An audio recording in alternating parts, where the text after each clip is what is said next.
Good day, my name is Sebastián Quintero Bedoya, and in this video I will present an overview of the cardiorespiratory system from the perspective of physical modeling. Introduction.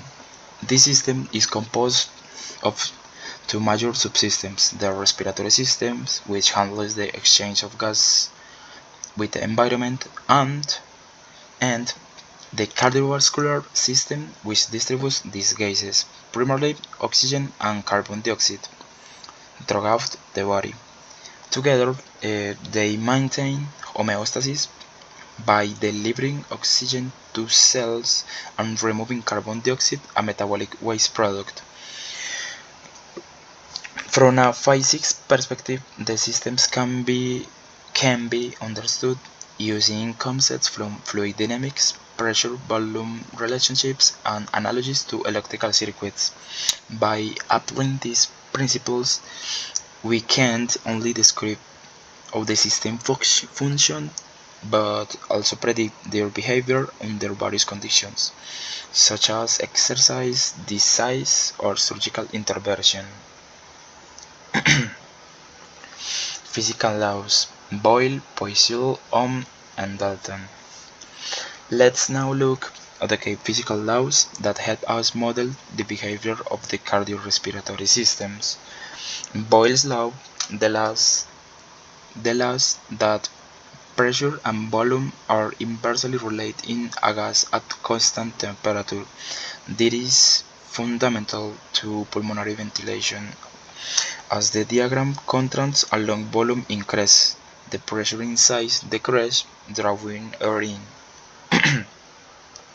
Poiseuille's law is used to describe blood flow in vessels. It shows how flow depends on the radius of the vessel, the length, the viscosity of the fluid, and the pressure difference. This law helps us understand resistance and pressure drop in arteries and capillaries. Ohm's law, originally from electricity, it is used as an analogy. This helps explain how blood flow changes depending on vascular resistance. Lastly, Dalton's law explains how each gas in a mixture contributes on partial pressure. This is key to gas exchange in the alveoli, where oxygen and carbon dioxide diffuse according to their respective partial pressures. The body vascular system behaves like a complex network of circuits, and we can classify these as series or parallel circuits. An analogy: in a series circuit, such as blood flowing from the heart to the tubes, the total resistance of this is the sum of the all individual resistance. This means more energy is required to maintain the flow. In contrast, parallel circuits, like the capillary networks in tissues, decrease total resistance, improve distribution, and increase flow efficiency. Another important concept is pressure pulsatility. Blood pressure is not steady. It fluctuates between systolic maximum and diastolic minimum values. As the pressure wave travels from large artery to small vessels, it gradually dampens due to the elastic properties of the arterial walls. This damping effect is vital to protect capillaries and ensure smooth blood flow. The scientific article by John Richard Chambrook titled "Fluid Mechanics of Coronary Artery Bypass Surgery" applies physical modeling to understand blood flow through bypass grafts.